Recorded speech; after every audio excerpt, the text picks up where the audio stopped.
what's up dancers? Welcome Poppin' Talkin'. What's poppin'? Let's Talking with me Janice Eta. Hari ini aku ditemenin sama Fransu 007. Lagi I take over dulu ya. And on the dance floor we have Eric Limans. Ini adalah salah satu episode yang aku nantikan. Ya biasanya nanya, sekarang kita akan tanya banyak banget. Gitu. Itu kan di antara koko berdua ya. Ini kalau kalian biasanya nanyanya bareng. Oh iya benar juga ya. Kan? Nanyanya bareng. Ya sebelah sini ya harus nanya mereka berdua kan. Coba ya ditambah kok. Ya. You mau tahu apa lagi loh? Thank you banget loh. Sama-sama. Ya udah nyempetin waktunya. Nah Eric nih kan sibuk banget ya. Seperti itu. Seperti Katanya. Ya kita kenal Eric ini multi profesi. Nanti aku mau nanya juga multi profesi ya kan ya. Deg-degan. Tuh.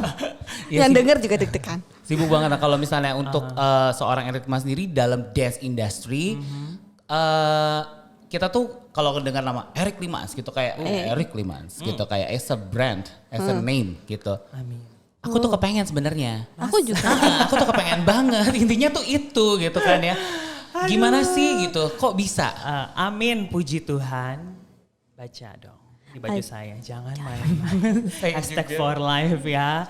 Oke, senang juga hari ini aku bisa duduk di kursi yang ditanya ya kali ini ya di Poppin' Talkin' presented by Dance Icon ini. Jadi kalau misalnya ditanya kayak tadi Eric, kok bisa kayak brand sih gitu kan Eric Limans. Branded gitu. Branded, amin, branded ya kan. Nah jadi sebenarnya nama aku sendiri tuh inspired dari mobile phone yang namanya Ericsson, inget gak?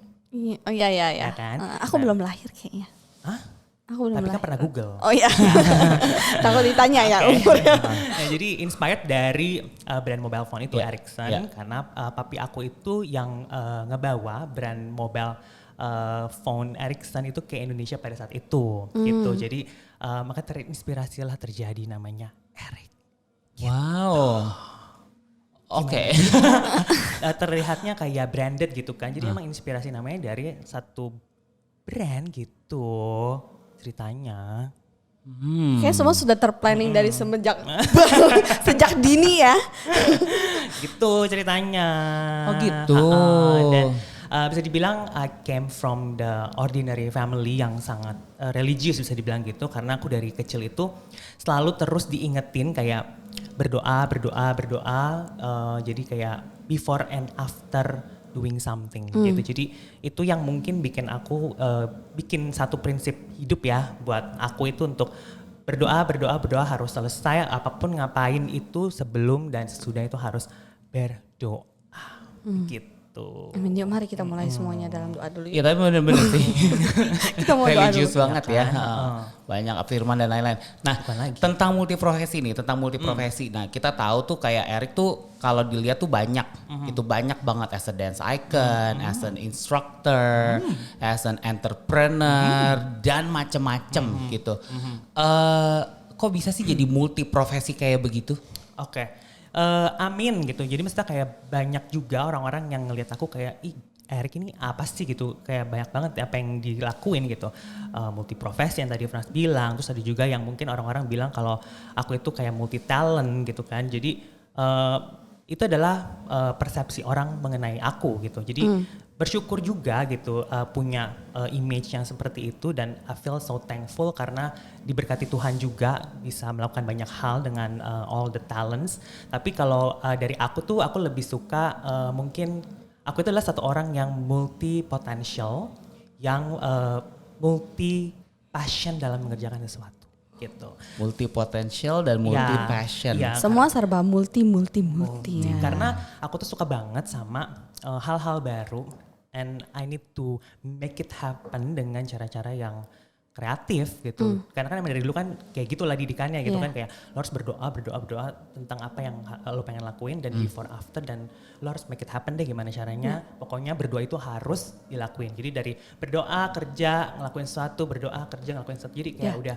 terbiasa sih gitu. Dan pada saat ngelakuin multi project itu juga pasti kan kita juga dihadapkan dengan multi challenge ya kan.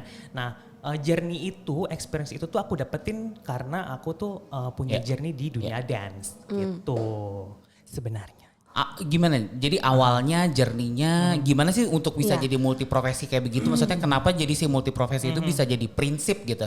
Oke, nah jadi kan kenapa aku bisa jadi multiprofesi ya itu tadi kan karena multi potential ya gitu yang aku pelajarin, yang aku punya experience itu di dunia dance gitu kan. Nah, kenapa aku juga pada akhirnya starting dance gitu kan? When is it gitu? I start dancing itu when I was in high school, and at that moment I also registered as a vocal student in Bina Vokalia. Ya tahu ya nih, kan? ya tahu. Juara loh Bina Vokalia se-Jakarta, Eric Limans. Wow, coba. Utara. Oke. Soalnya aku penontonnya ya kan. Terus ya ampun. Sepanjang itu journey-nya Sepanjang gitu. gitu. Oh, wow. Luar Mau biasa. dinyanyiin? Nyanyi. Terus Nanti ya. Sebelum closing ya boleh ya. Terus, nah pada saat itu aku juga aktif banget ngikutin kegiatan ekstrakurikuler di luar kegiatan belajar mengajar. Jadi kayak ikut paskibra, terus ikut choir, ikut band, ikut volley, terus ikut cheerleader, ikut taekwondo. Hah? Iya. Wow. Ikut Wow. taekwondo. Mau. Sampai ban apa? Ban hitam aja. Kece banget. Iya, Hah? tapi ban waktu- itu bukan paling atas ya? Ban hitam tuh paling awal. Oh, Kalau nggak salah. oke. Ban hitam atau lupa pokoknya ban Ban apa. itu tuh paling atas. Gak tau sabuk apa lupa namanya ya. Oke. Putih atau hitam gitu. Nah cuman pada saat itu aku cuman beberapa saat aja. Terus? Karena aku gak suka beltnya jadi aku ganti waktu itu belt Gucci. Oh, wow. Nah terus Bisa ya? dari punya kegiatan ekstrakurikuler yang banyak. Terus aku juga terlibat dalam satu organisasi sekolah OSIS ya Dia kan. hits, ini geng hits pokoknya geng hits Ya, sekolah. kerjaannya keluar jam pelajaran. Jadi karena saking banyaknya, at some point tuh guru-guru aku sama orang tua juga jadi concern kan kayak Erik, kegiatan kamu tuh banyak banget. Jadi pastiin kegiatan belajar mengajar atau nilai ataupun prestasi itu harus tetap berjalan. Maksudnya harus dikasih lihat gitu kan. Nah, and I approve it sih gitu karena dalam kegiatan belajar mengajar aku tuh bisa dibilang selalu masuk dalam peringkat 3 atau 3 sampai 10 lah itu udah pasti. Karena apa? Karena aku pengen nunjukin nih ke orang-orang kalau aku tuh bisa walaupun Tepuk dengan tangan dulu, tepuk tangan kegiatan dulu. segitu banyak ya kan. Tanggung jawab pemirsa gitu. Nah jadi ini pun juga terjadi waktu aku kuliah. Jadi kuliah kan 4 tahun ya kan. Kuliah 4 tahun ya komitmen gitu, pokoknya 4 tahun harus selesai right on time. Terus punya kesempatan lagi untuk melanjutkan 2 tahun di program pasca sarjana pun juga hajar Master 2 degree tahun. ya. Jadi langsung on time deh gitu biar cepet beres semuanya rapi and then kita bisa berkarya seperti itu. Terus ngajar dance-nya tuh? Nah jadi aku juga kan waktu itu aktif nih ekstrakurikuler dance club kan. Nah itu mulai aktif deh tuh di festival competition semuanya mulai ikut lomba-lomba gitu-gitu sampai pada akhirnya aku dikasih kepercayaan untuk jadi choreographer and lead the dance club in my high school at that moment. Sebenarnya awalnya nggak pede gitu untuk bikin koreografi ya kan, tapi lama-lama karena support dari teman-teman juga gitu kan kayak udah deh Erik aja bikin koreo gitu kan. Terus lama-lama jadi kayak Erik bajunya apa, Erik konsepnya apa, Erik lagunya gimana. Jadi ya karena kayak begitu sih jadi kayaknya ke-build juga percaya diri aku gitu untuk bisa oh yaudah deh I can make it gitu. Dan pada hasilnya ternyata juga bisa nih gitu. Nah terus pada setelah selesai high school tanpa disadari ternyata aku tuh juga punya kesempatan untuk bisa handle, bisa dibilang tuh hampir semua sekolah swasta ataupun internasional di Jakarta Utara dan beberapa di Jakarta Pusat untuk handle kegiatan dance clubnya mereka. Padahal masih sekolah. Masih sekolah. Iya masih sekolah terus peralihan kan jadi kayak semester awal tuh udah sampai sebanyak itu sih gitu.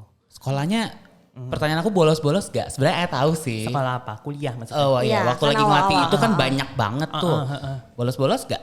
Ya bolos dong. Oh. Ya kan kita sebagai mahasiswa punya limit kapan berapa banyak bolos. Jadi harus dipergunakan dengan sebaik mungkin ya. Ya kan namanya juga mahasiswa, ya kan. Pinter-pinteran. Terus dari udah ngajar-ngajar, udah kayak udah banyak kayak begitu, ngapain lagi? Oke, nah jadi aku juga pada saat itu kan udah jadi koreografer ya gitu. Koreografer terus juga jadi professional dancer gitu, jadi art director juga untuk artis manajemen, untuk TV production gitu, dan bisa dibilang kan kayak apa ya, di dunia dance itu tuh hampir kayak semuanya tuh udah aku jalanin gitu. Dan senengnya adalah pada saat aku kuliah itu aku tuh bisa menanggung semua biaya kuliah dari awal sampai akhir sendiri karena punya profesi dance gitu. Karena dari awal itu, ingat gak waktu pas high school semua guru bilang, Erik nilainya harus bagus, and I prove it, ya kan. Nah at that moment aku juga punya cita-cita gitu, jadi kayak pada saat kuliah bisa gak ya dengan profesi kayak begini gue mau biayain sendiri, itu just my thought, tapi pengen cita-cita, tapi ternyata pada saat jalanin berubah menjadi kenyataan dan kayak happy aja gitu. Dan itu adalah cita-cita pertama aku yang bisa dibilang kesampaian. Yang aku kepikiran kece banget tak ya. Banget. Uang pangkal juga sendiri bayar. Sendiri. Bayarannya mahal tak? Rupiah dan pound sterling, mohon maaf. Iya. Gitu. Jadi senang banget gitu. Bayarannya mahal artinya ya. Bayaran. Kuliah bayar sendiri loh soalnya. Iya, jadi ya begitu deh. Gimana Erik maintainnya tuh dengan activity yang sebanyak itu, ini you sambil sekolah juga, and then ngajar juga. Nah itu dia, jadi karena base yang tadi dari kecil udah ditanemin, berdoa before after, lo mau ngapain terserah, yang penting berdoa sampai selesai. Nah jadi kayak kita udah tahu bagaimana caranya, aku tuh udah terbiasa jadinya kayak put the priority, mana yang diprioritin. Sama aja kayak pada saat sekolah, belajar adalah priority, kegiatan yang lain adalah additional. Tapi in the same time aku kan juga belajar juga tetap jalan, kegiatan yang lain juga jalan, sosialisasi jalan, gaul juga jalan. Gitu gaul ceritanya, ya kan? Nah jadi bisa dibilang di dance industry segala profesi mungkin udah dilakuin gitu kan, as a dancer, choreographer, Achievement udah banyak lah ya. Nah termasuk di dalam dance industry sendiri, achievement yang mungkin aku bisa share itu ya kayak kalian dengar di podcast sebelumnya sama Bapak Frans ya. Itu big achievement di dunia dance adalah punya 200 piala dalam waktu 10 bulan gitu. Nah terus sama the first place di First Asia Fitness Conference di Bangkok pada saat itu, di mana bisa dibilang itu adalah Grand Prix-nya. Terus peserta-pesertanya itu FYI dari banyak negara di Asia yang jago-jago banget dan bisa bikin gak tidur pada saat itu. Dan itu sih maksud aku adalah pengalaman yang seru sekali ya gitu. Jadi bisa ngikutin festival dan competition di luar negeri pula gitu. Oh jadi itu salah satu biggest achievementsnya ya. Gitu. Terus dari lanjut ya kan. Apa yang didapetin dari setelah achievement tersebut, nah, selain bayar kuliah sendiri dan lain-lain? Jadi kan berarti kan artinya at that moment aku juga udah bisa kasih lihat achievement dan how potential gitu kan, ternyata aku di industri ini gitu kan. Nah pada saat itu aku punya kesempatan untuk diajak bergabung di salah satu fitness company yang hits pada saat itu, untuk kayak Erik gabung yuk sama kita untuk create something with your dance, karena kita tahu achieve your achievement gitu kan, and kayaknya kita bisa do something di area dance tapi masuk ke dalam fitness industry. Aku ingat banget deh, itu tuh masih sekolah, masih kuliah di awal, masih ilegal. Bisa dibilang masih ilegal, beneran. Karena kalau sekarang kan apa-apa tuh harus ada NPWP segala macam. Iya kan? Iya benar-benar. Dulu masih mudah banget gitu. Jadi rekeningnya masuk ke rekening siapa gitu? Rekening papi. Transfer tetap jalan, joget juga tetap jalan, ya kan? Gitu. Terus iya itu benar-benar masih muda banget startnya, dan yang termuda kayaknya. Dan itu kayak sampai sekarang tuh kayak mencatat rekor tersendiri. Bisa dibilang adalah termuda yang pernah bergabung, dan kayak kebayang dong, so tau banget on stage terus tiba-tiba ngajar yang udah mature gitu kan. Cici belok kanan gitu. Waduh, Cici shake gitu kan. Jadi pengalaman journey yang bisa dibilang lucu juga ya gitu kalau dilihat-lihat gitu. Nah jadi masuklah di fitness industry.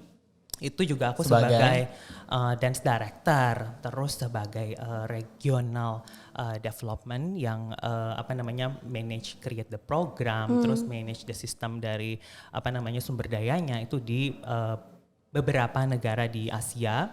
Go internasional ya. Terus juga punya kesempatan untuk jadi group fitness manager yang which is itu megang salah satu klub yang ada di jantung kota Jakarta. Ya. Terus jadi country event dan marketing untuk group fitness. Banyak amat ya? Iya, ya itu, kan? Itu jadi udah cuman maksudnya ada di development sama di manajemen aja dan ngajar gak? Ngajar, tetap ngajar karena itu kan adalah core-nya aku ya. Maksudnya itu adalah passion aku, core-nya aku dan memang jati diri aku. Justru karena aku ngajar dance itulah ya so I can develop myself ke another area gitu. Bahkan jadinya gak cuman sebagai pelaku tapi juga yang mengembangkan, yang membuat, yang menciptakan suatu kreasi baru gitu. Wow. Gimana nadanya? Terus setelah udah ngedapetin itu semua, ngapain lagi? Ngapain lagi? Yang pasti masih banyak banget sih ya kalau yang hal-hal apa yang dilakuin gitu. Nah, at that moment aku juga dipercaya sama salah satu brand fashion international sport ya gitu untuk menjadi representatif dari Asia untuk mengikuti dance dan juga fitness conference itu ke lumayan banyak ya, ke Shanghai, ke mana lagi Beijing, terus ke Malaysia dan all around gitu. Jadi katanya nggak sendiri ya? Memang bisa didengerin di podcast sebelumnya. Ini mau tampil banget ya. Kalau sekarang brand ambassador ya. Kalau sekarang brand ambassador ya, tapi hari itu kita disebutnya maksudnya Eric Dimas disebutnya sebagai brand representatif. Betul sekali. Kok bisa? Dan pada saat itu Instagram belum ada, jadi aku nggak bisa tag paid promotion. Ya kan. Kok bisa? Gimana caranya? Banyak yang nanya tuh, gimana cara bisa dihubungin kayak begitu? Tuh, apalagi waktu itu sosial media belum ada kan jadi, tuh. Ya semua orang tahu. Oh. So banget. Enggak dia jadi kayak ya itu dia maksudnya karena prestasi aku juga gitu. Terus dihubungin lah pada saat itu. Eric mau bisa enggak? Gimana ngomongin ya? Hi Eric, I love you gitu. Terus I love you too gitu. Jadi ya udah deh, iyain aja gitu kan. Dan ternyata kesempatannya tuh bisa dibilang wow. Boom gitu. Banyak ya? Banyak. Makanya banyak ini banget. podcast Ini ngomongin apa sih tuh, Wak? sih? Ngomongin soal dihubungin soal pekerjaan apa I love you-nya? Terus udah jadi representatif. Ya, nah jadi pada saat itu kan bisa dibilang kan aku waktu itu bareng sama Frans ya gitu. Frans yang mana ya gitu.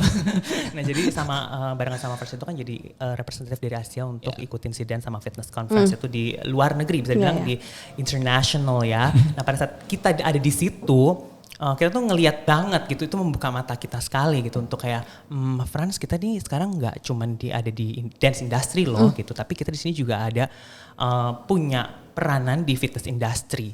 Nah karena aku tuh sama Frans emang suka banget kayak what's next gitu. Jadi kayak Frans ini kayak gini bagus gak sih? Dan begitu pun juga kayak Frans gitu. Frans, Eric ini kayak gini bagus gak sih? Yang gini. Jadi kayak persamaan kita mungkin adalah di visi dan misi yang sama walaupun berantemnya juga banyak ya gitu kan.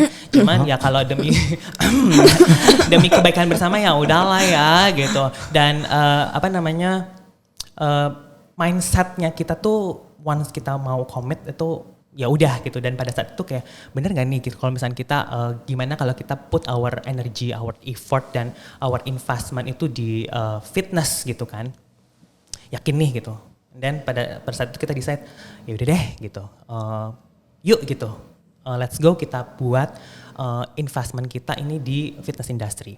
Dan tanpa disadari karena kita say yes dan kita pengen untuk ngelakuin gitu, tanpa disadari tuh kita udah punya certificate international itu untuk program group fitness, untuk equipment all about fitness sampai yang educationnya gitu. Nah jadi banyak banget investment yang kita lakuin sendiri untuk develop ourselves di fitness industri gitu. Nah pada saat setelah kita tengok lagi nih karena mungkin saking kesibukannya gitu kan, jadi kayak nggak sadar gitu, oh ternyata sebanyak ini, setebal ini gitu kan, kita mau ngapain lagi gitu. Nah jadi nggak cuman sampai situ doang, tapi we try to masterize ourselves juga gitu kan di most of the program untuk jadi master trainer ya kan. Dan kita pun juga Program apa aja master trainernya? program hamil juga. Aduh. Ya Yang mau konsultasi. banyak ya. Kalian episode nanti aja. Emang sebel deh ini diingetin gini ya. Nah terus jadi dan sampai sekarang pun aku sama Frans juga salah satu master trainer di Asia Fitness Conference annually itu di Bangkok, Thailand gitu. Terus Ceritanya sampai pada akhirnya adalah saya di sini nih di podcast ini untuk rekaman karena segala macam yang udah dialami, maksudnya kayak journey ya gitu. Maksudnya kayak dari tiba-tiba dari dance terus ke fitness, apa nih maksudnya kayak relate-nya kan, maksudnya kayak I can do segitu banyak yang dilakuin gitu kan. Itu karena basisnya dari dance, karena dance itu kan bisa dibilang detailnya banyak banget, bikin koreografi, konsepnya gimana, lagu gimana, make-up kayak gimana. Nah based on itu ya diterapin ke live gitu kan, jadi ya udah gitu pada saat kita diseriusin ya pasti bisa gitu. Dan aku tuh sama Frans benar-benar have a strong mindset untuk make it happen gitu. Dan sampai sekarang adalah turning point-nya adalah ya bersama Perdam Fitness Indonesia gitu. as a creator ya? As apa? As baby, ya kan? Jadi semua orang tahu lah, misalnya kayak I'm so proud and happy dengan Perdam Fitness Indonesia karena perjalanan aku, Frans, terus JJ, Miho dan Jehan pada saat itu we build and start to create Perdam Fitness dari real scratch banget, dari yang ya elah coretan-coretan gini, terus dari By the way, angan-angan ya kan. Yang nyoret-nyoret cuma Erik doang. Soalnya yang berempat nggak ada yang bisa gambar. Memang nggak bisa gambar, tapi yang ngitung bukan saya pastinya. Yang itu nggak. Ada bapak matematika sebelah sini. Gitu. Jadi emang apa namanya bisa dibilang dari awal itu dari Perdam Fitness dari scratch lah gitu sampai sekarang gitu. Nah kalau misalkan sebagai apa, ya pastinya dari sebagai mungkin creator lah ya, gitu. Sebagai satu orang creator dan ternyata sebagai co-founder, head of marketing dan juga PR director Perdam Fitness Indonesia gitu. Wow. Terus masih tetap ngajar juga. Masih mengajar Master trainer juga. Masih juga, ini masih Dance Icon masih ada lagi ini brand baru, Popin Talkin Podcast ya kan gitu. Ada lagi nggak yang mau diraih? Waktu dulu. Jadi gini nih. Jadi produser ya sebenarnya. Produser ya ampun. nanya diri sendiri gitu sebenarnya. By the way di podcast ini tuh aku mau berterima kasih banget sama Erik Limans. Karena aku tuh kan orangnya halu. Jadi pada saat aku tuh kepingin punya music project. Terus share sama Erik Limans. Terus kayak around 2 minggu kemudian hadirlah komposer, arranger dan lain-lain. Dan kayak maksudnya kayak dreams come true gitu. Thank you banget loh. Sama-sama. Thank you juga Mami Wawa. Oh. Kan eksekutif produsernya Erik Limans. Dan Mami Wawa.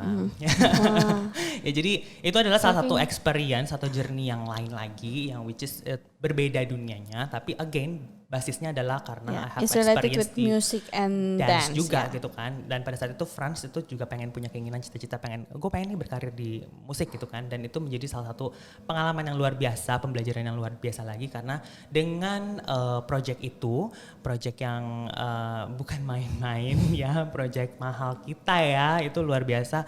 Itu bikin kita itu kenalan sama komposer yang luar biasa, bagus banget, nggak cuma di Indonesia tapi di Asia yang ciptain lagunya Siti Nurhaliza, kebayang dong ya kan, dibawa untuk bikin lagunya Frans. Terus musician, arranger, sampai akhirnya kita juga bisa berteman dengan media baik itu dari TV, radio sampai media cetak gitu. Jadi itu adalah pengalaman yang seru banget dan kalau misalnya sekarang I have a chance to continue that project, pasti mau banget. Hah? Gitu. I will continue this. Loh, nggak nanya penyanyinya dulu, tapi produser yang siap gitu ya? Iya. Jadi kalau misalnya penyanyi nggak bisa, ya udah aku aja yang turun nyanyi. Oh oke. Ya kan bisa ditutup dengan ini apa? Pemenang Bina Vokalia yuk. Ya pokoknya kalau sama Eric tuh selalu ada aja gitu kan. Waktu itu lagi heboh apa promo single segala macam tiba-tiba Frans, Eric punya fashion show nih. Iya. Iya. Kalau fashion show-nya besok udah ada agendanya gitu kayak, hah? Suka dadakan emang suka kayak ini bikin gitu. Jadi nah itu punya clothing brand ya gitu. Jadi aku emang punya cita-cita sebagai fashion designer. Tapi pada saat itu kayak my parents tuh menuntut untuk kayak pengen punya anak yang harus lulus S1, S2, S-Krim dan SS lainnya gitu kan. Jadi ya udah deh gitu I prove it myself dengan otodidak dan juga waktu itu sempat ngambil pattern course sendiri sampai akhirnya aku build the fashion brand ini yang masih relate sama dance juga karena memang sesuai jati diri ya kan. I Dance by Eric Limans dan participate di Jakarta Fashion Week terus fashion show serius gitu tiba-tiba. Fashion show gadis. Iya, dan majalah gadis sama di beberapa klub hot gitu. Jadi karena berbasis dance itu pula jadi kayak pengen nih punya clothing line gitu kan yang memang sesuai dengan jati diri dance dan sekarang ini bisa dibilang aku lagi masih jalan juga. Amin puji Tuhan masih. Wow. Walaupun belum sekarang ini kan karena padat banget ya gitu. Jadi sekarang ini aku lagi mikirin the next idea what's coming in I Dance by Eric Limans. Pokoknya nantiin aja the new collection. Gitu. Doakan ya, doakan. Amin. Gitu. Kayak nah itu dia. Jadi kayak maksudnya kayak itu yang bisa aku share kali ya gitu. Because I dance dari aku tuh itu gitu. Jadi kayak karena aku bisa dance, jadi terus juga I have my own life prinsip ya bisa dibilang gitu kayak harus berdoa harus selesai, terus harus do it before after, terus ngelakuin apapun yang mau dieksplor, tapi harus ada results yang positif juga dan impact gitu. Jadi dan aku tuh kalau ngelakuin sesuatu bisa dibilang ngelakuin sesuatu dengan hati gitu. Jadi put my heart work gitu. Jadi bukannya heart keras tapi heart tulus. Gimana? Heart. Lagi? Gitu.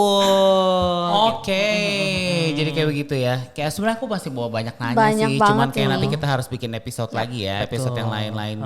Tolong dibuatin. Nanti kita langsung ya atur schedule ya. Bapak kan padat banget nih ya jadwalnya ya. Jadi kita harus jauh-jauh hari say. Jadi bisa dibilang Because I Dance Eric Limas itu adalah ya itu tadi ya jadi multi tadi ya. Dan multi cuan please. Multi cuan amin. Ya, so thank you Eric Limas udah ada di Popin Talkin ya. Buat dancer semuanya kalau misalnya ada feedback, ada input, very welcome to DM us. Dan buat yang lagi dengerin di Spotify juga wajib nontonin YouTube-nya. Yay. Karena Eric Limans baru habis ngapain nontonin YouTube-nya. Oke, ya dan sebenarnya kita juga banyak mau nanya-nanya lagi ya, Tak ya. Ya banyak banget. Ini ibaratnya Eric tuh baru cerita bagian luar, saya belum sempet kita kupas ini mah. Bagian luar. Intro. Ya, jadi kita ketemu lagi di next episode dan follow our social media di Instagram, di Thriller, di TikTok, di YouTube, di semuanya. See you in the next episode Popin Talkin. See you guys. Dadah.